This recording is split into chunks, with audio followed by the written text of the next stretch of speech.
It looks like we have all our speakers back and folks look excited and ready to go. So let's get the ball rolling. So I will share my screen with you just to share the agenda. My name is Natalie Arroyo, and I'd like to welcome you to the 2020 edition of the Humboldt Coastal Dunes Cooperative public meeting. And tonight's agenda is before you. Are you seeing that, folks? Yes. Okay. Yes. Great. So after this brief welcome, we'll go into a quick overview from Laurel Goldsmith, followed by a presentation by Mike Cipra. Moving on to Andrea Pickart, Zach Hilgendorf, and Jesse Irwin, and then I will close it up and we will end right by 7:30. I want to make sure to respect everyone's time and expectations. And so that is our plan for the evening. Most of the presentations have just a 5-minute Q&A period. So if we're not able to get to all your questions, there is an email address on this agenda here, humdunescoop@gmail.com. I will also put that in the chat so that you can record that for any future questions. All right, so without further ado, I'm going to go ahead and hand it over to Laurel Goldsmith to start us off. Hi, everyone. Thanks so much for joining us. Welcome to our 2020 Humboldt Dunes Co-op public meeting. So the Humboldt Dunes Cooperative was formed to facilitate coordinated management of our coastal dune environments. We promote communication and cooperation to create money-saving, efficient partnerships and to allow the sharing of resources to achieve timely actions needed to further the protection and enhancement of coastal dune ecosystems. And I think that this is really going to be shown by some of the presentations tonight of how we have been doing that. I'm really proud of us as a group and the work that we do. And without taking up much more of your time, I'm just going to pass it on to Mike to show this amazing collaborative effort and what we've been able to accomplish.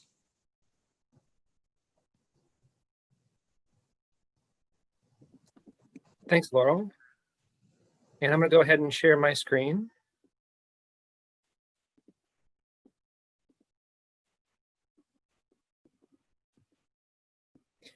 So my name is Mike Cipra. I'm the Executive Director of Friends of the Dunes, and I wanted to welcome you all to the presentation tonight.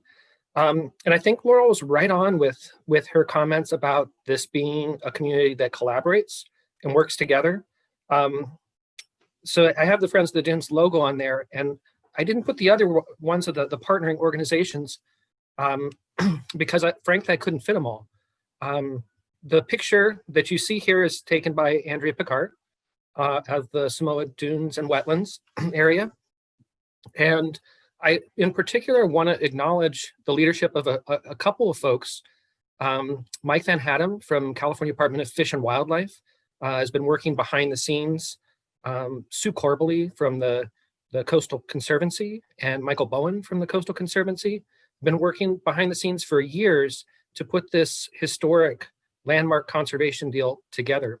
And Friends of the Dunes was sort of late to the party this time around.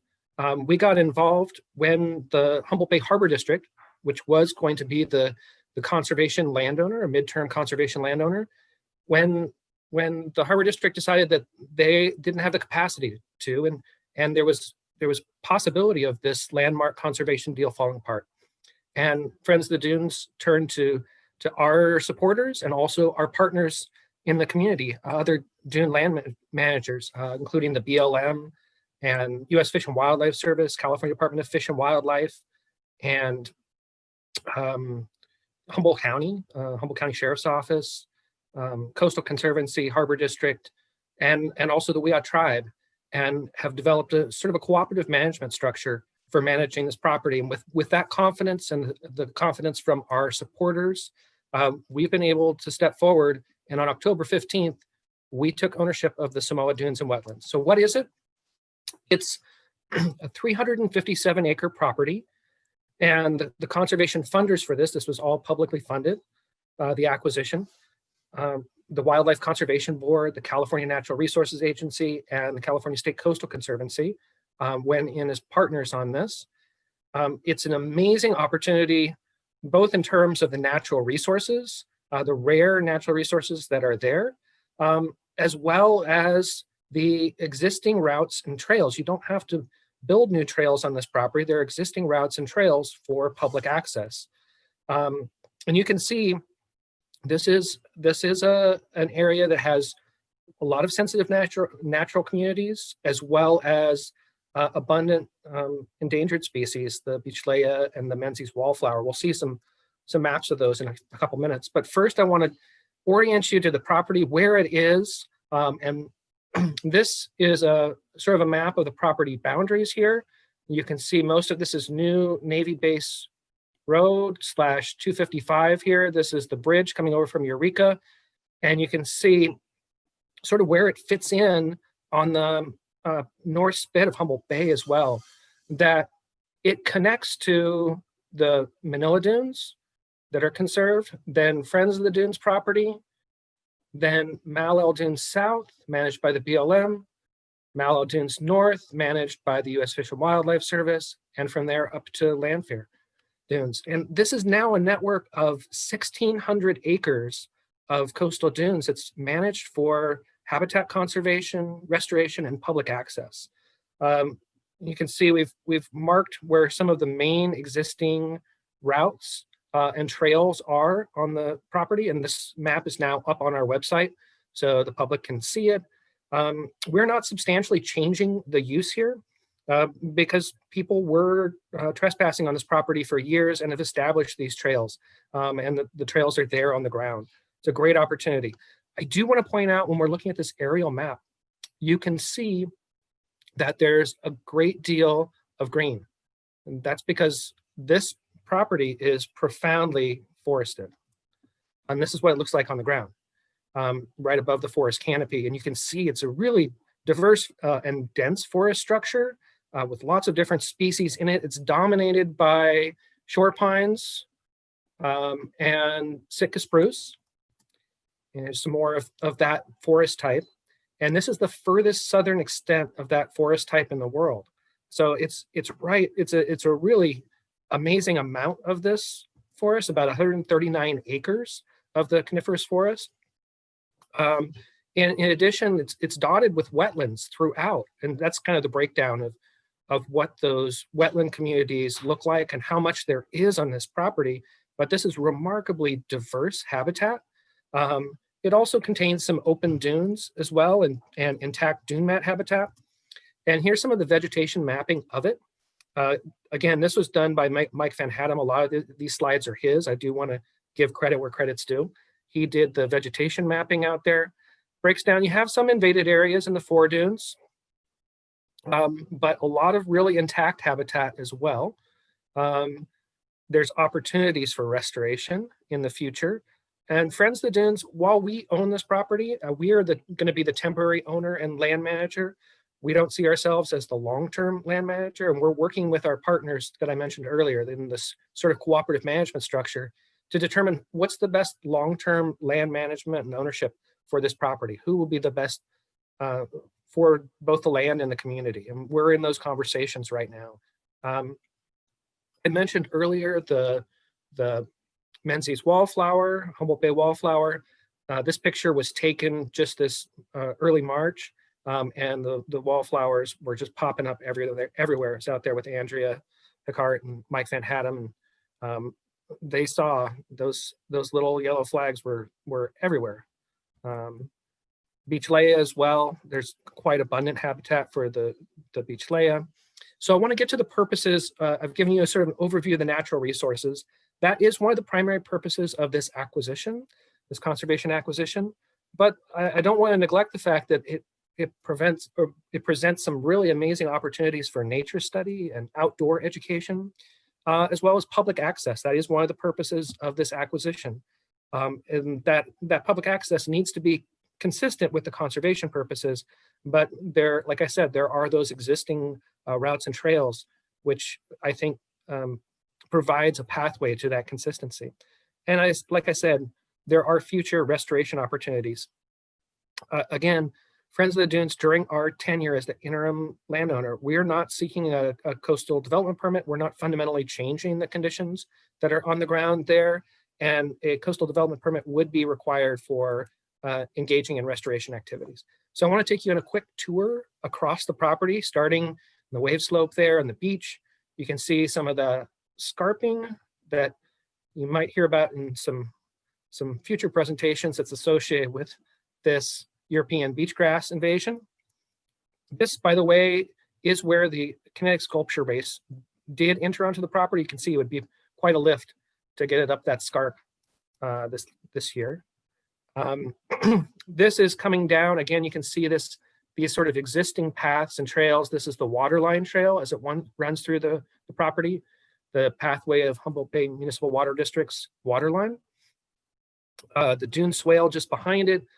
Like I said, there is a lot of intact native habitat in those foredunes of the property. And moving back on the property, you can see still in the pathway of that kinetic sculpture race that happens once a year. Didn't this last year because of COVID. Great vistas, sweeping expanses. This is from a parabolic dune looking forward into dune swale. And like I said, with those existing routes and walking on open sand, this has a lot of opportunities for people to get out and explore. And Friends of the Dunes will be conducting tours of the property, small group tours, because of public health restrictions. The first one is this weekend. We opened it up earlier this week and it filled up in minutes. There's a lot of demand to get out onto the property. And no wonder, because it's absolutely beautiful. This is that parabolic dune that's sort of classically going into the forest there in forest succession, and the dune swales and the forest is part of that succession as well. This property has it all, from views to natural communities to opportunities for people to access and enjoy and learn. It's really a remarkable thing, and we're honored to be part of a partnership that's helped protect it and that is going to help to manage it. And why do all this? Well, if we don't, then we have some challenges, right? Endanger some of these coastal resources and endangered species. There would not be necessarily the same public access. The previous landowner, Security National, was preventing folks from going onto the property. There is a legacy of illegal camping and dumping on the property. It's mostly cleaned up, but we're going out there this week with California Department of Fish and Wildlife support and cleaning up whole truckloads of things that are still out there. We've mapped it. We're going to be bagging that up and carrying it out and hauling it out this very week. And like I said, there are development rights associated with those parcels, but now it's going to be conserved and protected forever. So I don't know how many more minutes I have in the presentation. Natalie, I haven't been keeping track. You have a few more minutes until we transition to questions, if there's anything else you wanted to add. Cool. So there are some frequently asked questions that have come up from the community about our management of it. We've posted a page where you can both get a map of those trails, that trail map I showed you earlier, and then there's a frequently asked questions section, but I want to go through a couple of them. First of all, I want to create a little space to acknowledge that this is ancestral Wiyot land. This is the heart of ancestral Wiyot land, and it's incredibly ethnobotanically important to the Wiyot. So I want to make sure that we don't overlook that. And the Wiyot tribe have been a partner in this and supportive of the conservation. In terms of some of the guidelines for management, We are encouraging people to explore the property by hiking on existing routes or trails, or equestrian use is also appropriate for those trails. We've determined that biking, whether it's electric or motorized biking or non-motorized, is going to damage or has the potential to damage some of those resources that we've pledged to protect. So for now, we're not allowing bikes on the property, nor ATVs. Camping is prohibited as well, as are fires. We have a question about dogs. Are dogs allowed? This place is formerly known as the Dog Ranch. I don't think we can go ahead and say no dogs on the Dog Ranch. We're gonna go ahead and manage this consistent with our Humboldt Coastal Nature Center property and the guidelines there, which is dogs are allowed on leashes or under strict voice control. And also, this is a haven for wildlife, so we're asking people to respect those rules and to stay on existing routes and trails. In terms of collecting, this is an area with a lot of abundant huckleberries and mushrooms, and we're saying that for small amounts for personal use, that's appropriate. No commercial collecting. So that's kind of the basic guidelines for managing this property right now. And those are questions that come up all the time, so I thought I would answer them preemptively. And now I think I'm ready to move to questions, and I can go ahead and unshare my screen, right? Perfect. That would be great. Does anyone have questions for Mike?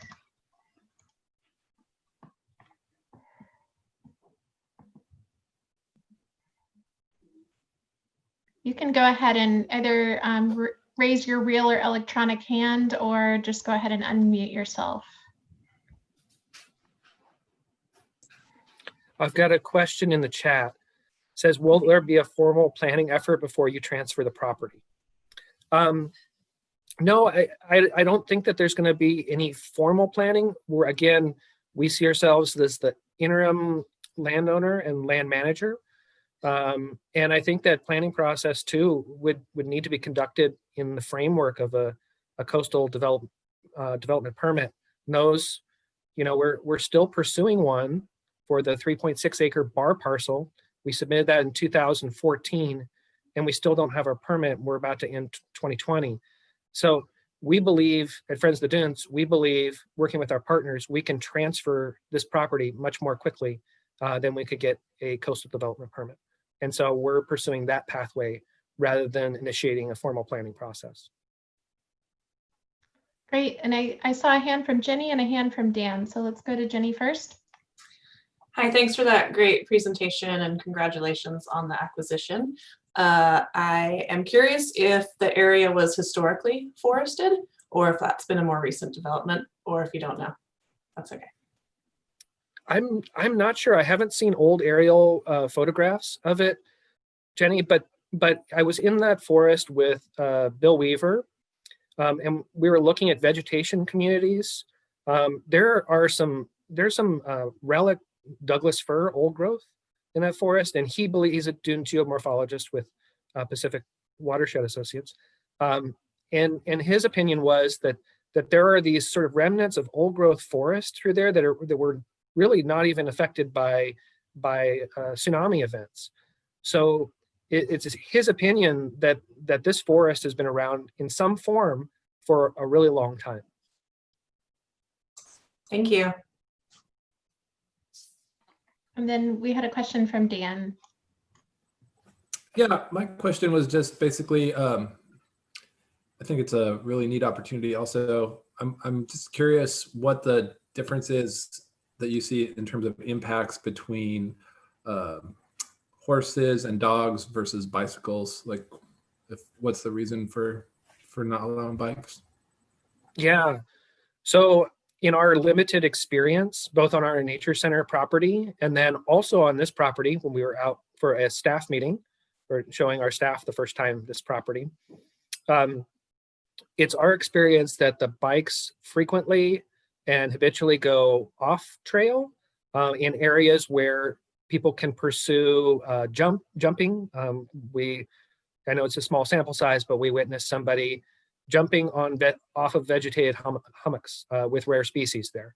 So again, we've signed up for this, and we've pledged to the agencies that funded this that we're going to steward the resources that are there, and part of those, as we pointed out, are the rare species.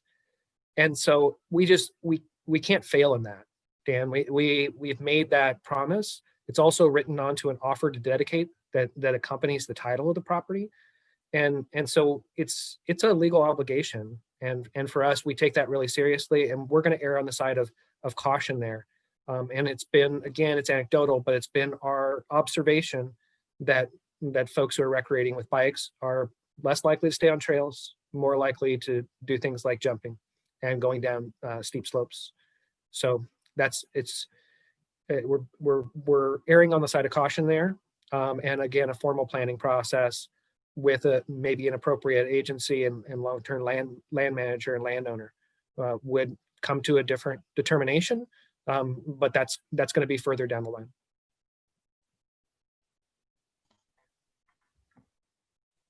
Great. Any other questions for Mike about this property, this new project?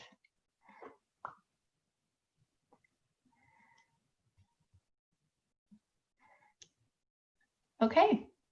Well, we were a little ahead of, I'm sorry, go ahead. Can I just add one more thing? I just wanted to go ahead and thank, I recognize a lot of the community members who have supported this project, and also the partners who are here within this circle. I just want to reach out and say thank you, that it's a really amazing thing that we've been able to do together. And it's only because of your support. So thank you very much. And I was going to add that Laurel and I were so succinct with our intros that we have a little extra time. So I'm going to divide it amongst all the speakers so you all have a little more time. So that is what, so the agenda that you have might get a little bit more of a cushion. So let's go ahead and move to Andrea Pickart with her presentation next.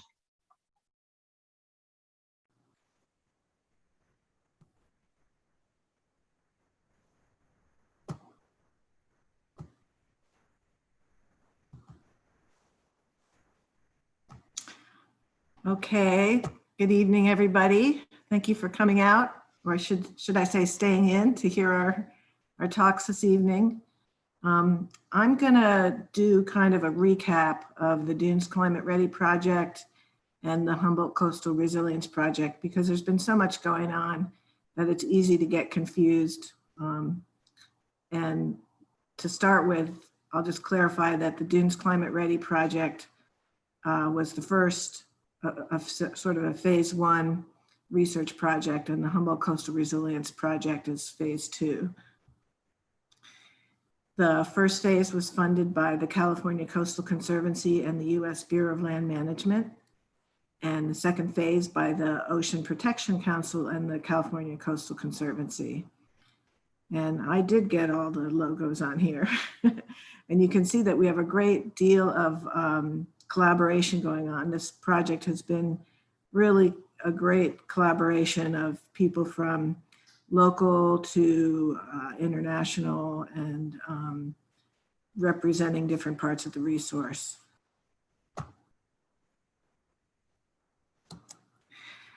So for both projects, there's kind of an overarching goal, which is to understand and prepare for climate change, and in particular along the coastal dunes and beaches of the Eureka littoral cell.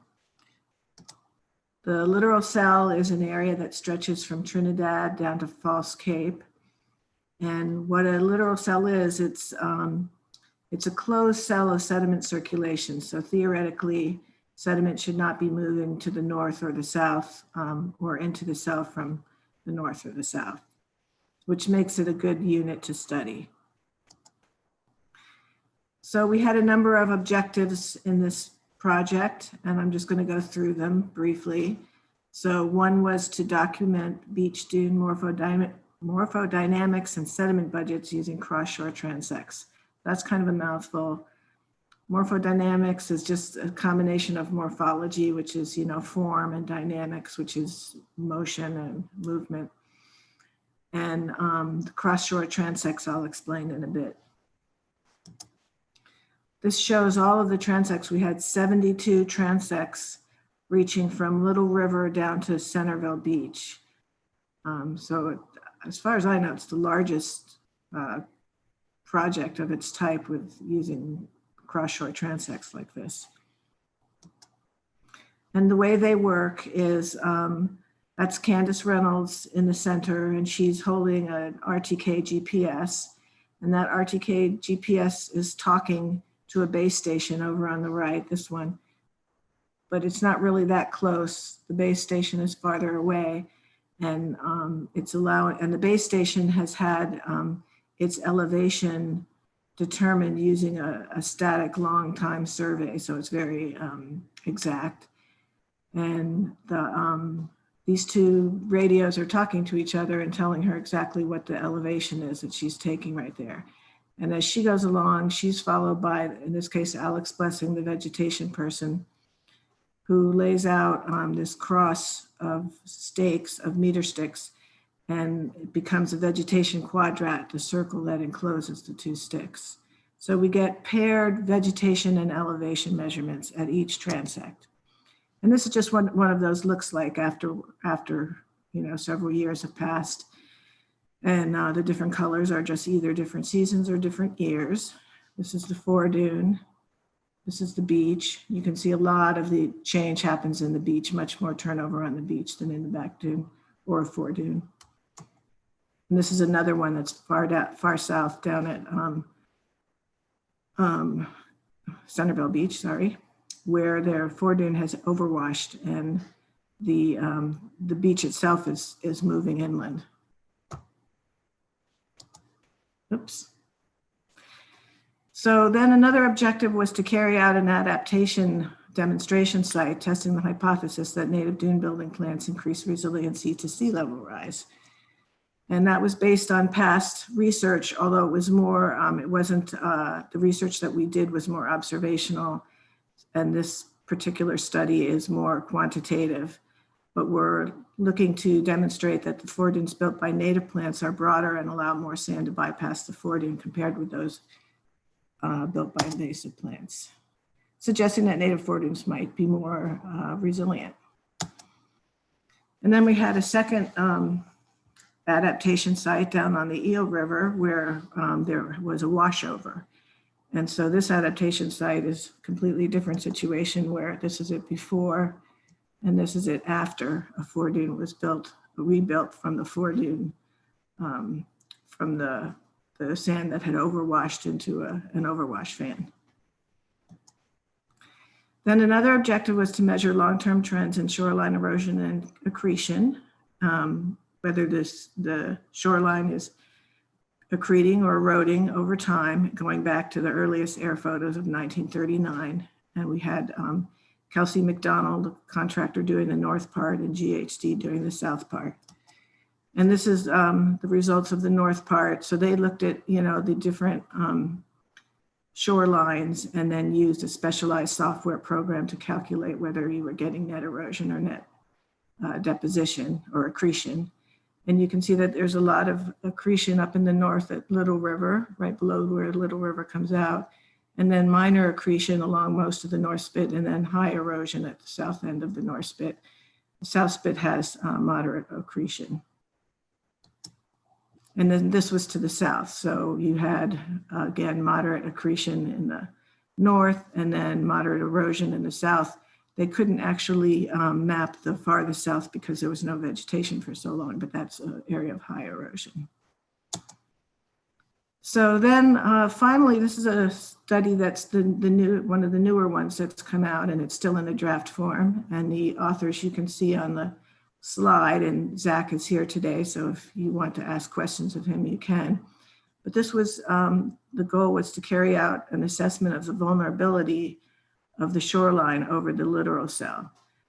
Now, most vulnerability assessments assess vulnerability of infrastructure, and all along our littoral cell, there are conserved dunes that have been protected based on their conservation values. So we decided we needed to put equal emphasis on natural and then cultural resources as well as infrastructure. And so the team that did this came up with different variables that they could measure and rank, and using sophisticated algorithms that come from earlier work by the USGS. They were able to calculate vulnerabilities of these three things. And then I'm not quite sure if they were averaged out or what, maybe Jack can tell us that. So this is going to be finalized, and then there will be outreach to the stakeholders so that we can see, they're able to see what this means for them. This is the draft map at this point, and the vulnerability again is going from green colors for low vulnerability to red colors for high vulnerability. And it kind of reflects somewhat the map of the erosion and accretion, and actually the stretches that were selected out to analyze were based on that previous study, because we knew that erosion and accretion, shoreline change would be a big part of vulnerability. So you can see that those same two hot spots at the south end of the North Spit and the south end of the Eel River Spit. So I think that's all I have. And I can unshare my screen and take questions. Great. Well, Andrea's doing that. Go ahead and indicate if you have a question by using one of your reaction options or raising your hand or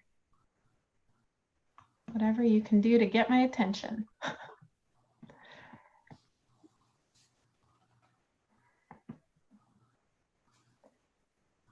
Really quick too, I can kind of just very briefly elaborate. So the coastal vulnerability assessment is currently being handled by one of our graduate students at Arizona State, where I do my work.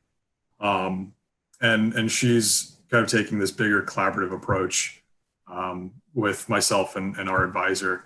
So, you know, the big goal for us was to realize that it's not only the physical world, you know, the erosion rates, vertical land motion, you know, sediment transport that are really driving vulnerability in these systems. So we've worked with all of our collaborators here, the BLM, the Weehat Tribe, Fish and Wildlife, Friends of the Dunes, to kind of take this all-encompassing approach of looking at not only physical world, but infrastructure, cultural vulnerability from the Weehat Tribe and some of the work they've done.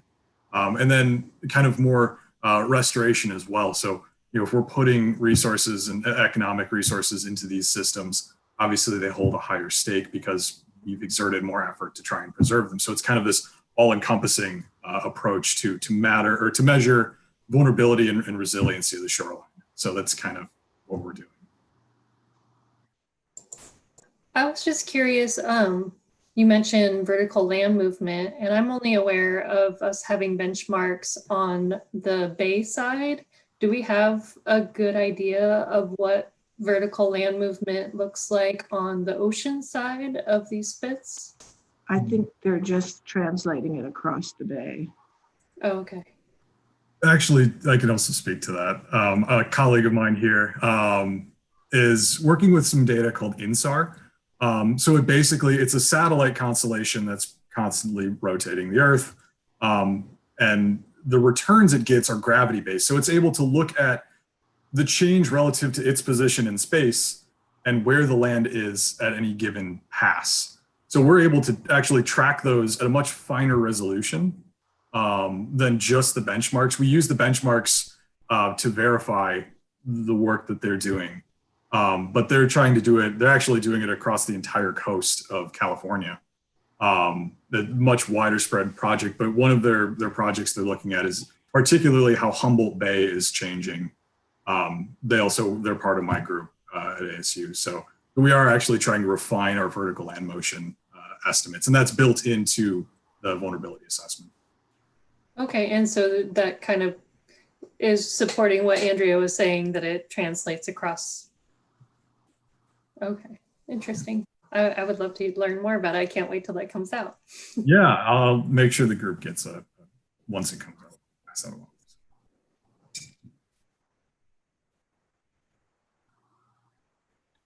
Any other questions for Andrea?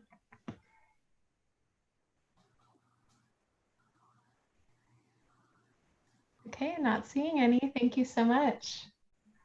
Welcome. All right. Well, the rest of you can have a little more time, even more time to share your presentations with the group. So I will adjust accordingly, and we'll go ahead and move on to Zach Hilgendorf and your presentation. Great, thank you. That might be great, because if I start to nerd out, I can definitely go. This is such a fascinating site and such a unique site that I will gladly talk for as long as people will listen to me. So let me start my share here. All right, can everyone see the full screen? Awesome, okay. So hi everyone. First off, I want to thank on the forefront all of our collaborators here. Friends of the Dunes, Coastal Conservancy, BLM, Fish and Wildlife, the Wiyot Tribe, everyone who we've worked with. This is truly a collaborative effort.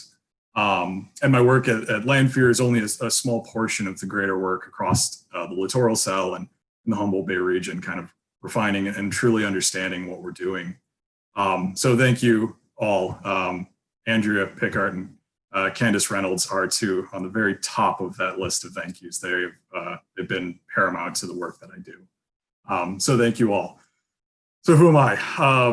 My name is Zach Hilgendorf. I'm a third-year PhD student at Arizona State University. I study with Dr. Ian Walker, who has spoken at these public meetings before. He's now transferred to the University of California, Santa Barbara, so he's now in system. So our work, especially at Lanphere, what I'm going to be talking about tonight, is really kind of trying to understand how vegetation shapes the Lanphere dunes and the Lanphere dune adaptation sites. And Andrea really kind of lobbed the softball up for me, so I greatly appreciate that. She kind of laid the groundwork for what we're doing. So first, let's take a look at the Lanphere dunes. So here it is. This is from about 60 feet up in the air. We can see a couple things in this image. This was taken back in October 2020 of this year. We were just at the site, kind of at the beginning of the month. So it's been just over a month now since this image was taken. And we can see a few things. Right up front, we can see our European beach grass. This is our invasive vegetation at the site across much of the Humboldt Bay region. But then if we look further to the north, we can see these, what I've divided into three plots here. You can kind of see the dashed lines here and then very far to the left side of the image. Those represent the different plots of native vegetation that have been restored to this site circa 2016 and 17. To the forefront is a plot of sea lime grass. Past that is a plot of only dune mat, or the dune mat herbaceous alliance, so roughly 50 different herbs and shrubs. And then past that is a co-plot of both sea lime grass and dune mat. So what we're trying to do here is model the different possible successional stages of the dune and how it responds to that vegetation and how it shapes itself. And the key questions that we want to ask is, are there differences first in how sediment moves across each plot? And the gut reaction is there should be. They're completely different types of vegetation and forms of vegetation, so there should be differences.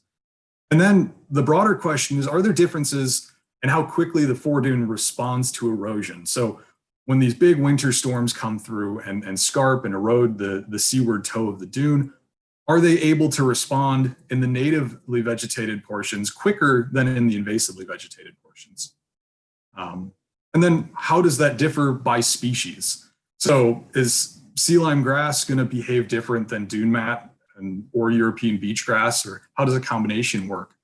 And then when you look at a part of the dune that's been natively vegetated for much longer time period, which we actually have to the south of the European beach grass, how does this all kind of correspond and correlate to one another?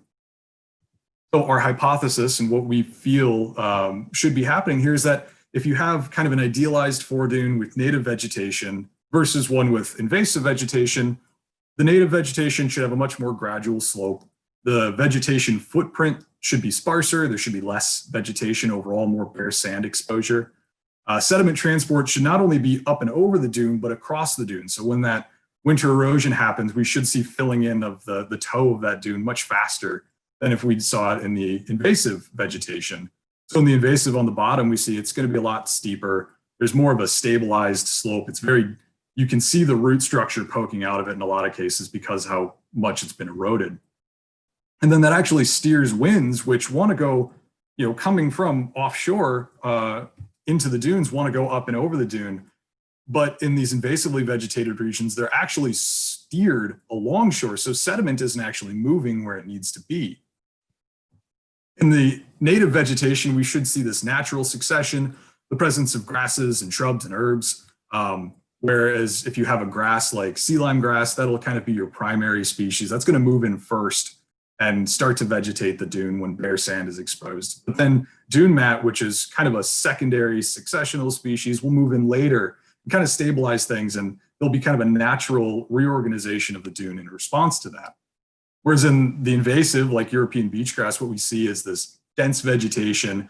It hinders sediment transport. There's really no way for sand to get through the vegetation. So we actually cut off that sand supply, which many dune mat or other grassy vegetation needs to thrive. It responds to that burial of sand. And then in the native, we'll see a much broader foredune with a higher sediment volume capacity. Whereas the invasive, it'll be steeper, narrower, there'll be lower sediment volume, storage capacity, and it'll be eroded much more regularly.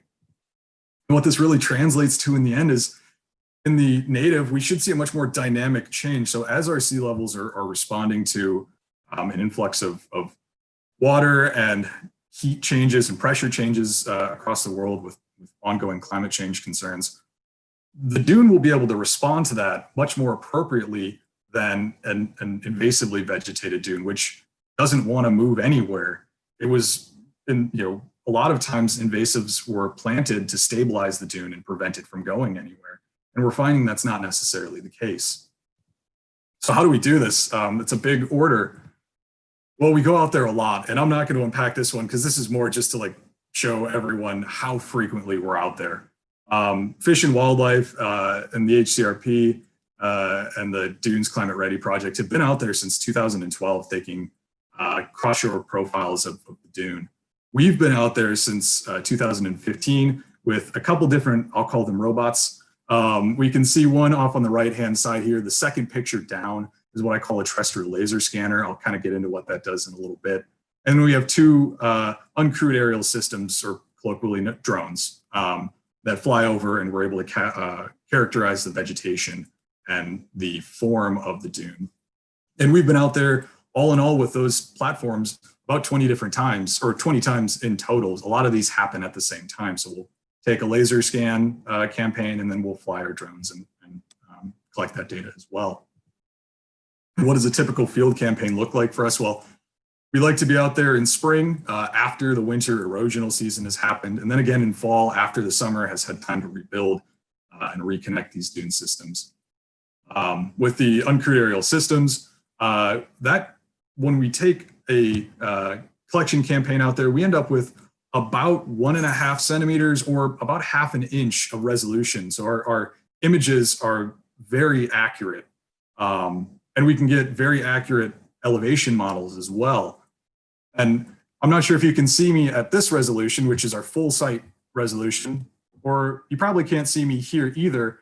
But when we get in, you can basically see the shirt I'm wearing, my hat, and my buddy's backpack. So we're able to get very fine resolution. And what this really does, not just goofy aside, is we can establish, okay, well, here's a dune mat plant right here. There's some elmus or sea lime grass over here. There's kind of the sprawling dune mat over here. So we can actually quantify the vegetation at the site with high precision with these different platforms. And then with our terrestrial laser scanner, what it does is it spins around in 360 degrees, it's sending a laser pulse out. And when that pulse reflects off of the surface, off of vegetation, the scanner knows how long it took, so it knows the elevation or the distance away from the scanner. It knows how much of that returned. And we can very highly categorize whether or not it's bouncing off of vegetation or the bare earth. And we can remove the vegetation to look precisely at how the surface of the earth is changing. And that allows us to do very high accurate calculations of sediment change over the dune, which kind of looks like this. This is what we call geomorphic change detection. So geomorphology, it's what I do. It's my focus of study. So geo means earth, morph means form, and then ic or ology, study of. So basically we're looking at the study of the form of the earth and how that changes over time.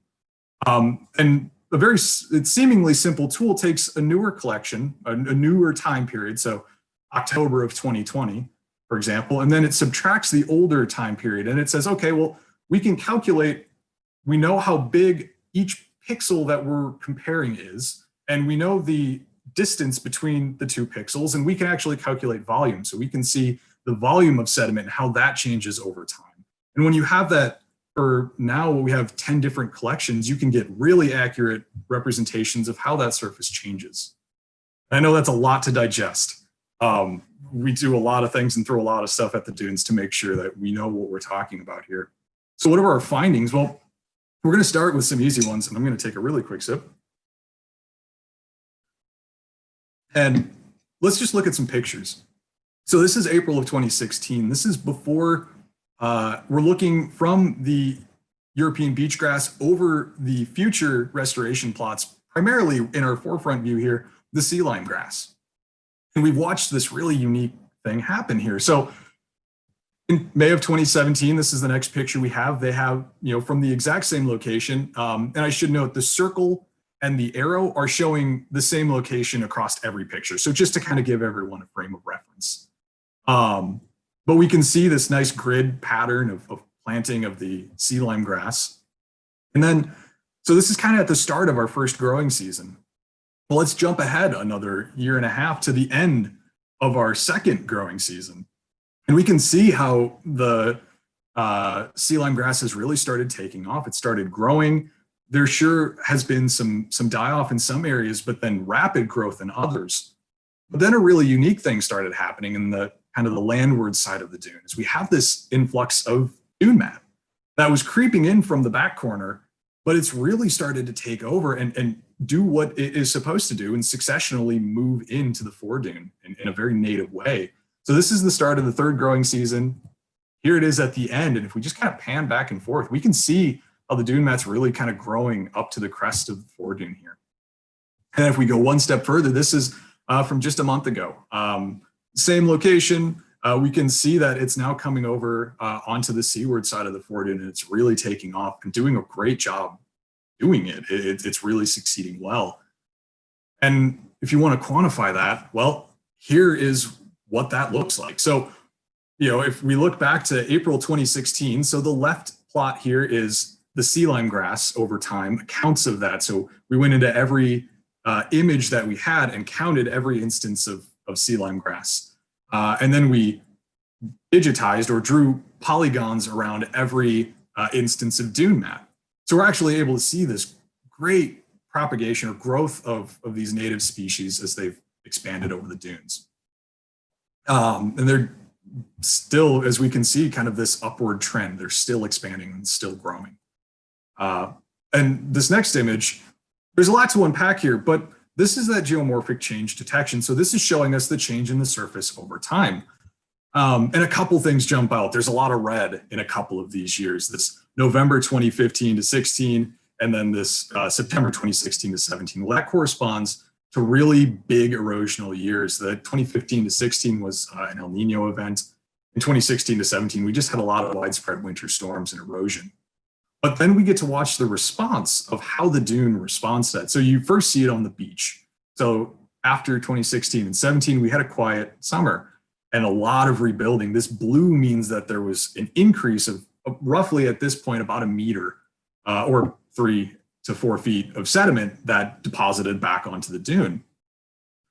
And another thing to draw your attention to, and this is a little bit more subtle, but it's something I want to call out, is you see these, it's best seen in this final one on the right here. You see these two green lines. They're kind of tiny, but what they represent is the seaward extent of the dune. And as you see, there's kind of a separation. It's very thin, but you don't necessarily see that in some of these other years until you get to the European beach grass, and it's right on top of one another. There is no change. It looks like the same line. And as we move forward again, we've been graced with some quiet years as far as deposition and erosion goes. So we've seen a lot of rebuilding on the beach, almost now to its 2015 state. But we had some erosion in 2018 to 19. But what we can see here is the beach has responded. And if you look through all of these, there's kind of this blue line here, and it's a little tough to see, but basically what this means is this red line is the crest, the very apex of the foredune. We're always seeing deposition behind the sea lime grass and behind the native restored plots, and even a little bit in the native control to the south. We're not seeing that in the invasive. And this is our final one. This is the most recent time step. This was September 2019 to October of 2020. We weren't out there in the spring, COVID, and we weren't able to get travel approval to go out there. So this is a full year of change. But we can see primarily behind the sea lime grass and behind the dune mat, this nice dark blue depositional unit. So there's actually an increase. So we're seeing translation of sediment over the surface. And I will say that there's a little bit of a signature here in the European beach grass that's actually not real. I'll say it because what happens here is the vegetation is so dense that we sometimes have a hard time getting to the surface. So we're actually seeing a growth signature here, not necessarily a signature of change of the dune sediment. But we're finally, after 4 years, seeing a reconnection of the invasive or the European beach grass dune or slope with the beach, whereas in the sea lime grass and the other native regimes, it happens after months. Sorry, I got the 3-minute sign. So the thumbs up was to everyone. But so here we can just see kind of some first and last snapshots. So the cool thing on the left side here, this is our first time we have an aerial image that we collected here in April of 2016. And we can see the change to October of 2020. This is a full study area or site map, so it's a little bit difficult to see, but there's a whole lot more vegetation dotting this landscape than there was previously, especially on the foredune. In the 2015 to October 2020 laser scanning results, what we see here is, if you notice, especially in the sea lime grass, notice how thin this is. And if it had kept at that rate, it might have breached at some point where you'd almost have it kind of get scooped out and eroded here. But what we see is, if we jump ahead to 2020, this has gotten much thicker. The sediment volume and sediment storage capacity is much greater than it used to be. And then if we look, this is just a metric of what we call crest change. So the crest position of the dune, we expect it to push landward a little bit because the dune is flattening. So there's much more volume capacity. And we're seeing that in all of the native restored plots at, pardon me, I do things in metric. So about 12 centimeters, so about 4 inches, landward movement per year. Or 46, almost half a meter, so 1.5 feet of landward movement, where the European beach grass isn't doing anything. It is stagnant. It's basically just getting eroded away. And these rates above match what we're seeing in the native control site to the south. And here's just a really unique or a stark contrast of these dark blue areas are the landward side of the dune, and we're seeing it build and deposit and grow instead of getting eroded. And this is just to kind of drive that point home. As vegetation is increasing, we're seeing an increase in the deposition across each plot that we're monitoring. So there's a whole lot of numbers and figures here, so we're not going to dwell on this one. This one's much easier to understand. So what we see here is in the native control, the we've kind of hit an equilibrium point where the seaward side and the landward side they're kind of stable. They're not doing much, but they're not eroding. They're acting as they should. Whereas in the European beach grass, it's just eroding. And while the sea lime grass, the dune mat, and the combination, it looks like they're eroding on the seaward face, but what they're doing is they're broadening out. You can see that great translation from the stoss or the seaward slope into the lee or the landward slope. So it's a really great quantitative way to look at how the dune has changed over time. And this just kind of re-hits on my first questions, but the takeaways, the natively vegetated dunes are appearing more resilient right now. You can see the scarp and the invasive European beach grass to the back. That didn't repair for 4 or 5 years, but the natives, it was constant. It was always being fixed. So they provide a much better management strategy and a much better resiliency strategy than the Ammophila or European beach grass foredunes. So with that, any questions? Awesome. Thank you, Zach. There's a couple of folks who are already in the queue. We have one question in the chat. What are you observing in response at the adaptation site on the Eel River? I wish I had been able to incorporate the Eel River. An undergraduate that I mentor and monitor, his thesis work is focusing on the Eel River Estuary Preserve Site. And what we're seeing there is a little bit different. It's kind of, it exists, I think is the best way to put it. It's not, there's the European beach grass wants to move in from both sides of the adaptation site, but what we're seeing in essence, let me see here. Let me actually reshare because I can just show this one really quick. I fortunately had it available. All right, can you all see that? Yes. Okay, so this is May 2018, immediately before it was restored. That happened in, I believe, September. It was rebuilt. And we can see that overwash fan and that erosional notch. Here it is a couple of weeks ago. And I'll be honest, I expected it to be much more eroded when we got out there, especially with the winter storms and the winter season that hit Centerville so hard.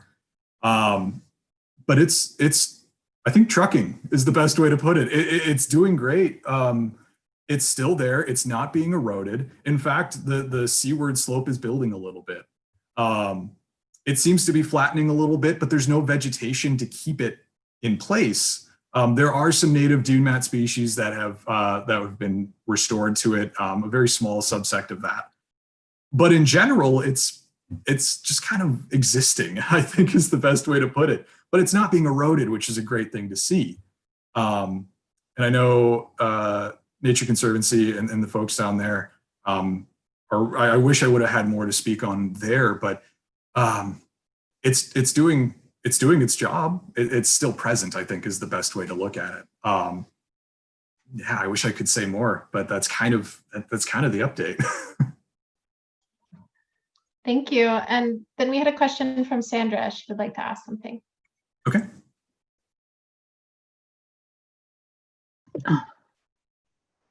Hi there. Zach, can you hear me? Yes. Zach, that was absolutely amazing. And I have actually at least two questions. I'm with Tolowa Dune Stewards in Del Norte County, and I've met you before briefly at Lanphere.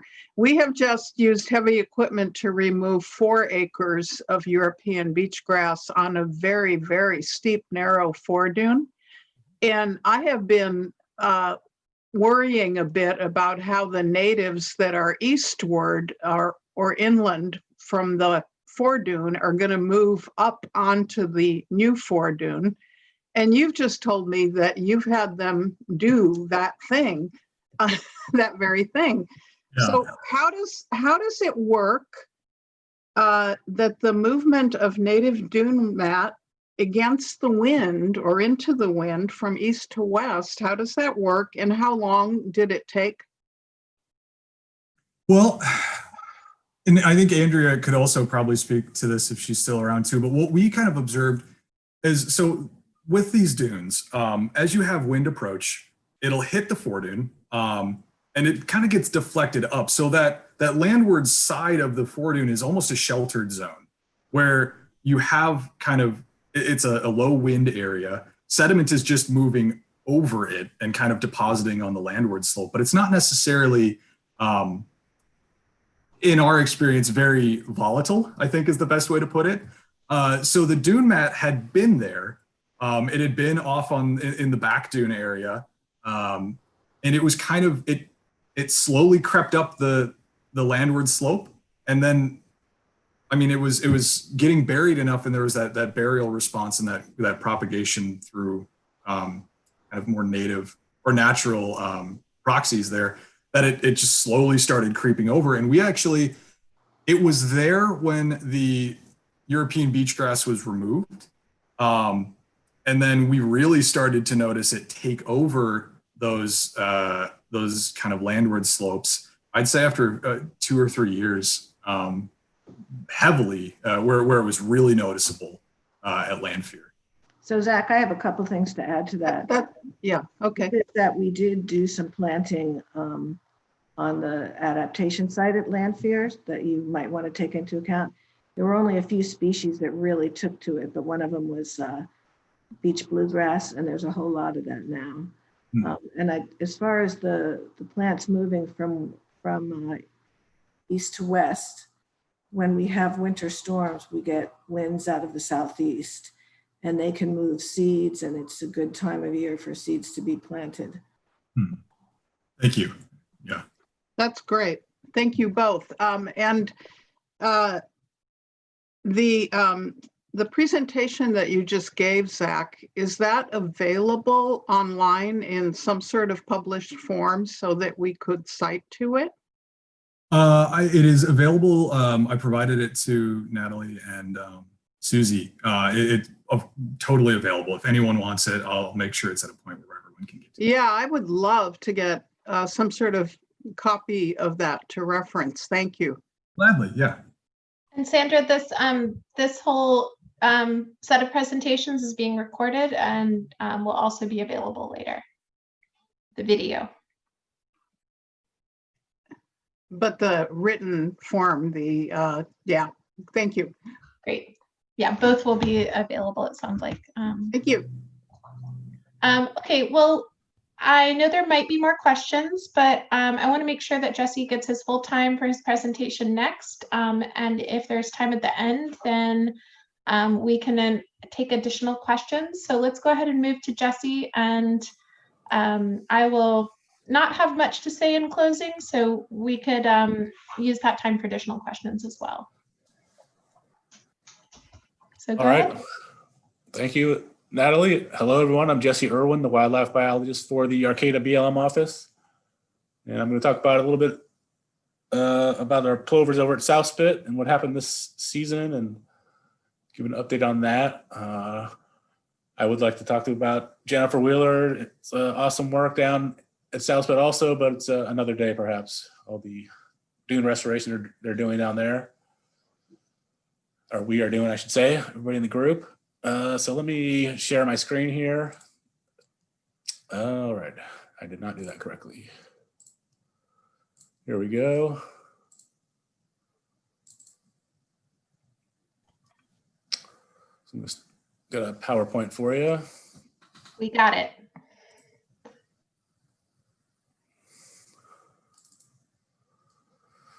There we go. All right, going back to the start. So this is South Spit snowy plover update for the year.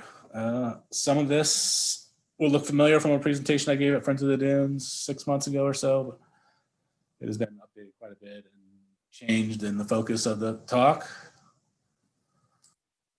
So a little bit of background information. South Spit is still mostly owned by the state, California Department of Fish and Wildlife.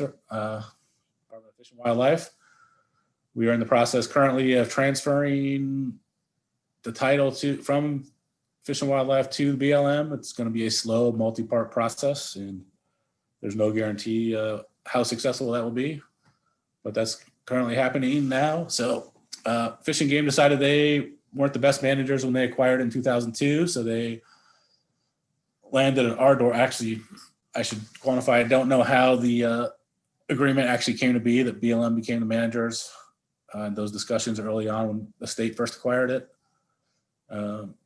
2006, we had developed a management plan and permanently adopted it in 2017. That is one of my favorite government documents because of the title. It is called the Final Interim Management Plan. So it always makes me smile when I hear that. There's other agencies involved, of course. It takes lots of partners to make these things happen. Humboldt County, the state, Humboldt Bay Refuge is instrumental. The wardens are always out there. The deputies are always out there. So I'd like to thank all those people. Officially became a state wildlife area in 2007. We've got biological opinions from Fish and Wildlife on multiple occasions, but I'm referencing the two in relation to the plan, the management plan. And then it was officially named the Mike Thompson Area Southspit, Mike Thompson Wildlife Area Southspit Humboldt Bay in 2010. And that is what it's still currently called. All right, so as many of you know, we're a federal agency and we are subject to the Endangered Species Act requirements, and one of the main directives of that is listed below. It directs federal agencies and departments to conserve and restore federally listed species. And the plovers were federally listed in 1993. They're still not a state listed species as far as I know. So here's Southspit on the left as the end of the jetty. The two kind of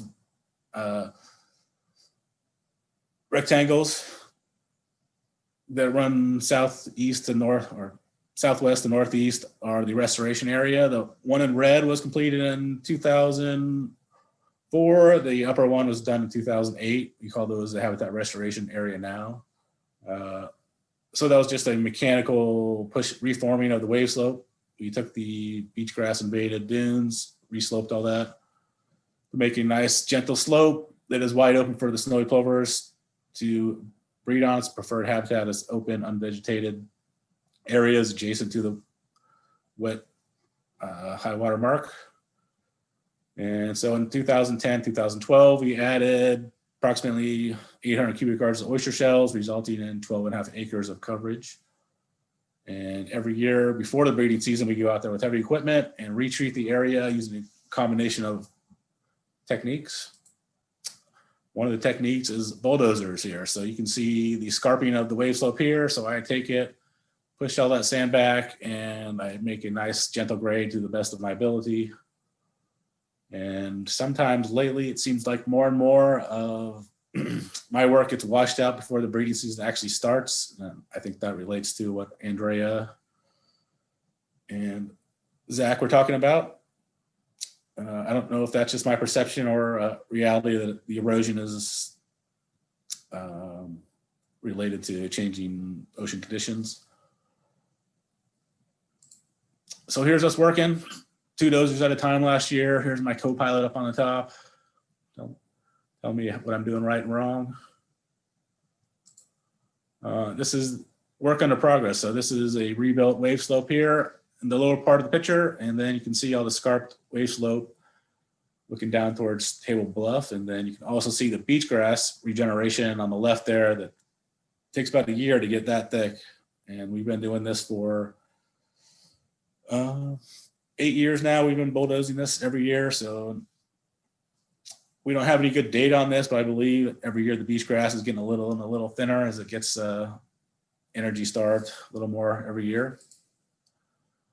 And the other thing we've got here is so here's a farm tractor starting to go through one of the plots that has the oyster shells sprayed on it. This is as soon as he's starting the retreatment there, he's just driving back and forth with a big tractor and some discs, just like a farm tractor. There he is working away. You can see on both sides of the treated area what the regrowth looks like after a year. And then it just gets bigger and bigger. And we do, takes me about a week with the bulldozers, and then the refuge bring their equipment in and they do about the remaining 40 acres in about a day. So it's a pretty efficient process that way. Why we need the disking is we have like I said before, all these oyster shells spread out. This is a stockpile of them out at the jetty. I tried to improve our efficiency by crushing the oyster shells a little bit to be able to spread them out better. I don't think they need full oyster shells, but it turns out that oyster shells make fantastic road base, and a 60,000-pound bulldozer really doesn't do anything to crush a pile of oyster shells. Just compacts them really nicely. This is how we deploy the oyster shells. It's a manure spreader that they use in agricultural practices. You get about 10 cubic yards on there, and it just flings them off the back as you drive along.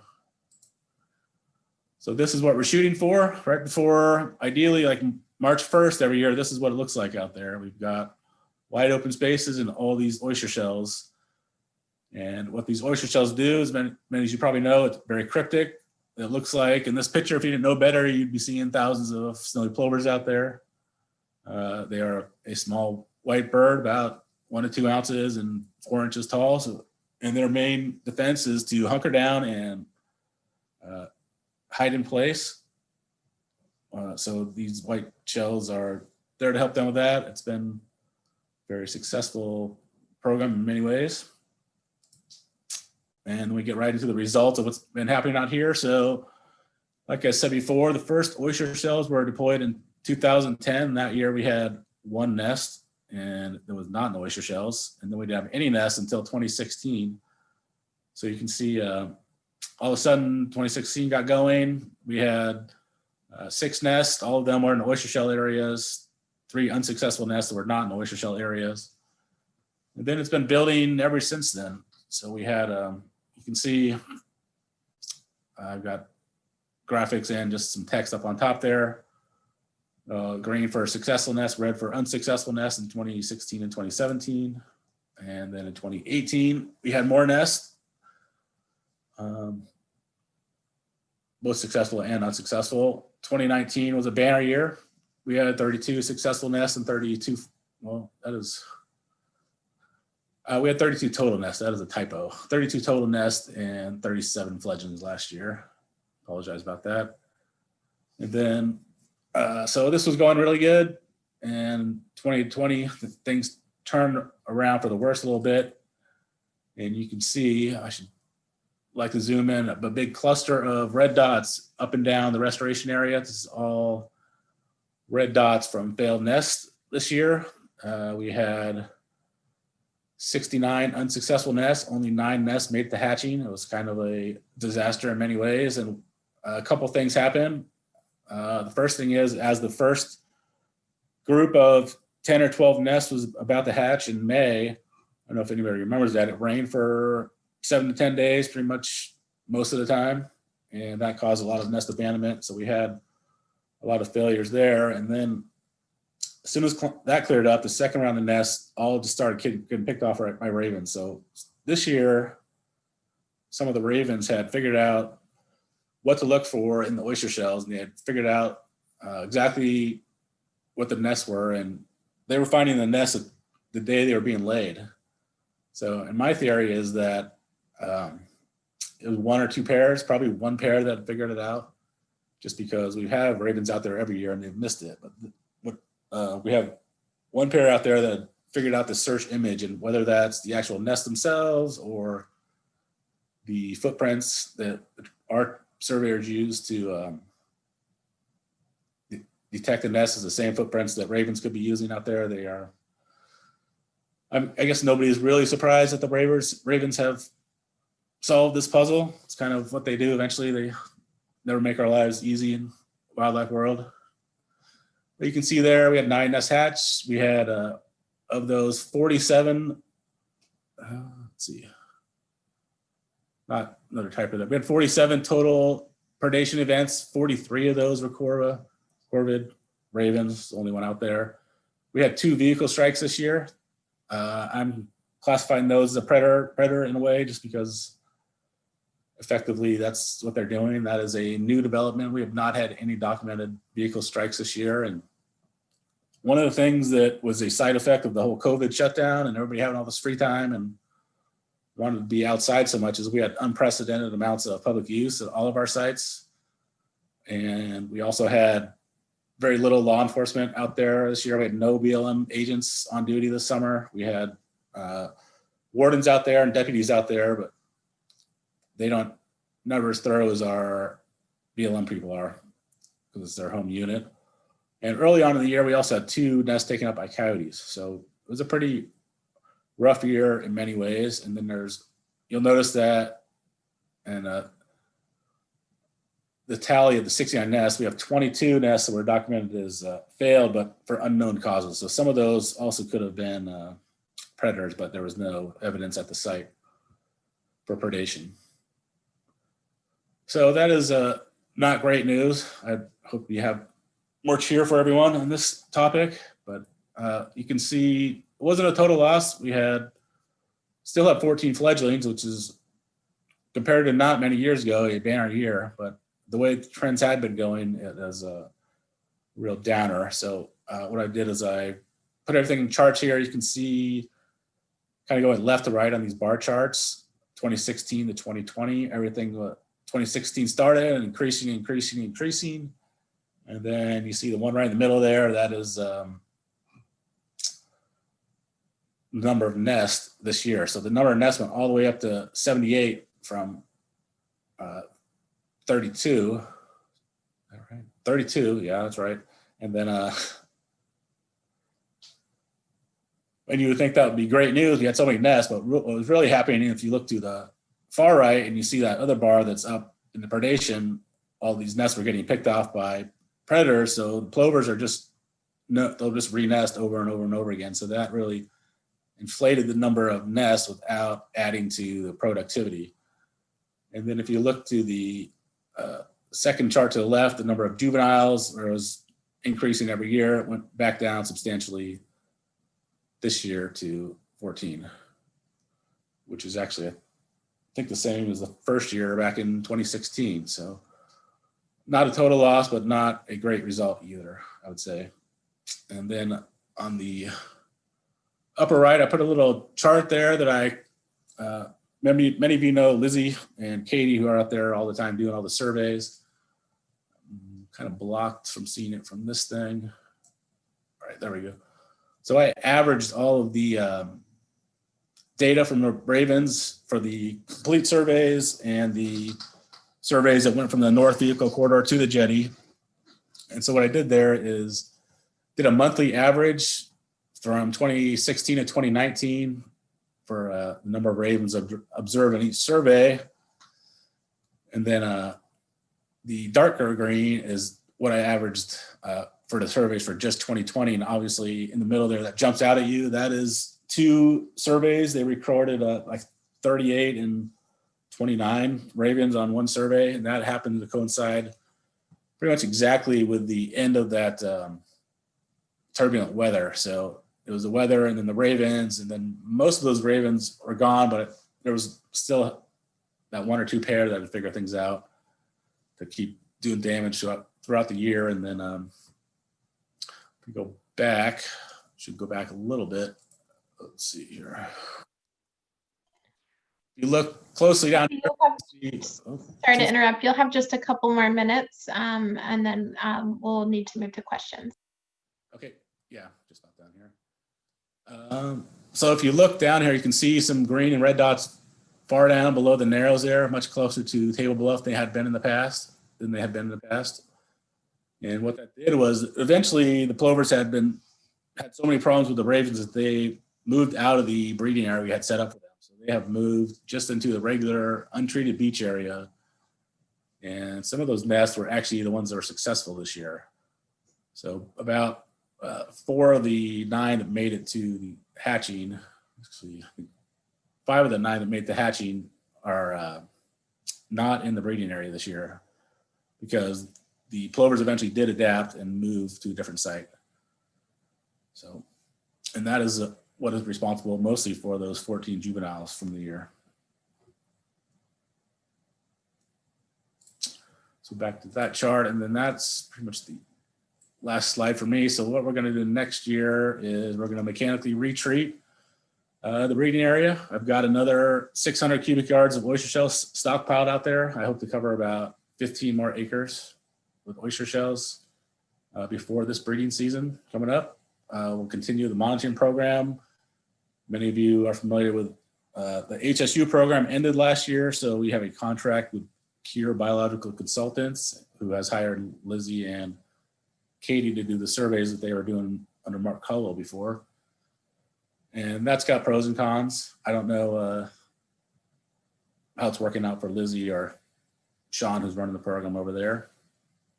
And we're going to step up law enforcement this year. We actually have 2 law enforcement officers that have that will be in place well before the breeding season. So that is looking up also. And then we have the INSIP plan is our resource management plan that we're undertaking with the Writing Field office. And that is going to be a chance to make any changes in how we manage South Spit and all the rest of the BLM properties outside of Headwaters and the King Range who have their own plans. And so that will include all the beach areas. So Malel, South Spit, Centerville, probably forgetting some. So that's happening as we speak. We're just ramping up that planning process right now. And that is the last slide for me. I'm happy to take any questions.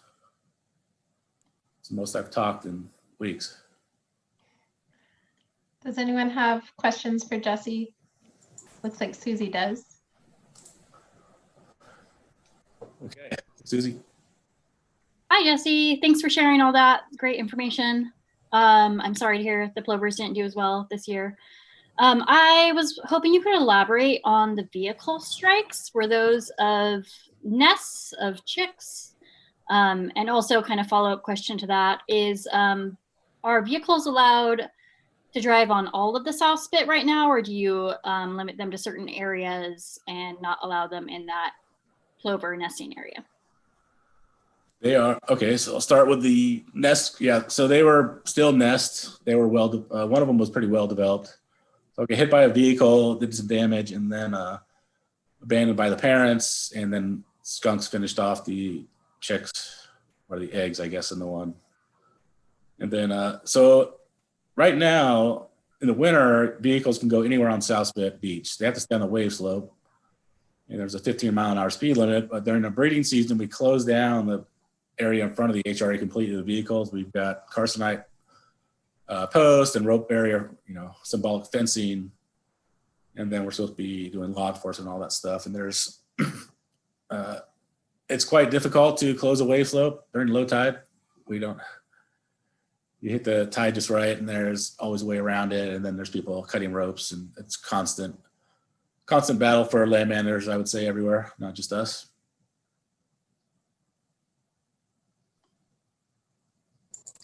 It looks like a couple other people have turned on their videos. Were there other questions? Yeah, hey Jesse, it's Laurel. I was just curious, those successful nests that were on the south end, are those overlapping with areas where dune restoration has occurred, or is that north of those areas? It's still north of the Southern Vehicle Access Corridor, but it's getting close to where the restoration is taking place. I mean, that restoration is getting close to that same corridor, so they're probably not half a mile apart at this point. Okay. Thank you. Sandra, did you want to go ahead and ask your question, or would you like me to read it? Yes, Jesse, thank you for that. And I'm so sorry about the plovers, and our nests keep failing also. So what do you think is the most likely way that the ravens discovered the nests? You mentioned footprints. I'm wondering what you think is the most likely way. And are you ever planning to target the ravens? The most likely way, you've probably been out surveying for plovers, in the way that they have this whole raven protocol to avoid drawing attention to the nest, where they walk in each other's footprints and they don't huddle up around the nest, and then they walk past the nest to avoid making any visual targeting of the nest. And that is all just raven mitigation. So I do think that they have solved the puzzles. The footprints is the most likely answer to me, but just because in many instances, they were getting the nest on the same day they were laid. It's like lay the first egg and the ravens were there taking it. And had the footprints been made that day? No, well, the plovers are making a nest. They're just a constant beating of the footprints in the nest cup, and the footprint trails leading to the nest. Oh, And you're talking about plover footprints or people footprints? plover footprints. Oh, Yeah. okay. What about the ravens? Is anyone in Humboldt targeting the ravens? Well, nobody currently has the permits to do that. So it is definitely an option that's been discussed, but there's a whole process involved to actually getting there for anybody that would propose doing it. Thank you. And yeah, right now, everything is on the table for future planning of that type. Thank you. Sure. And we just have a couple minutes left till 7:30. I don't have much to say to wrap up other than to reiterate that you can reach the Humboldt Dunes Cooperative at the email that I just posted again in the chat. But if anyone's watching this later, it's humdunescoop@gmail.com, humdunescoop, COOP@gmail.com. But with that, it looked like there might be one more question from someone who had gone on video. Is that the case? No? Okay. Great. Well, to keep us on time, I think we'll end here. Thank you so much to everyone for the wonderful presentations, great questions, and this content will be available through Friends of the Dunes, sharing it as well. Susie, is there anything else you'd like to add about how people can get this information later? Sure. Thank you, Natalie, for facilitating. And I am planning to post the video of this to our YouTube channel. So if you follow or subscribe or whatever it is you do on YouTube, to Friends of the Dunes channel, you can find it there. And I'm working on updating our website so that we'll actually have a whole section on our website that's dedicated to the Humboldt Coastal Resilience Project in the future. So information that came from Andrea and Zach will hopefully be available there in the next couple months. Awesome. Well, with that, I will wish you all a great evening. Thank you so much. Thank you, Natalie. Everyone. That was fun. Bye.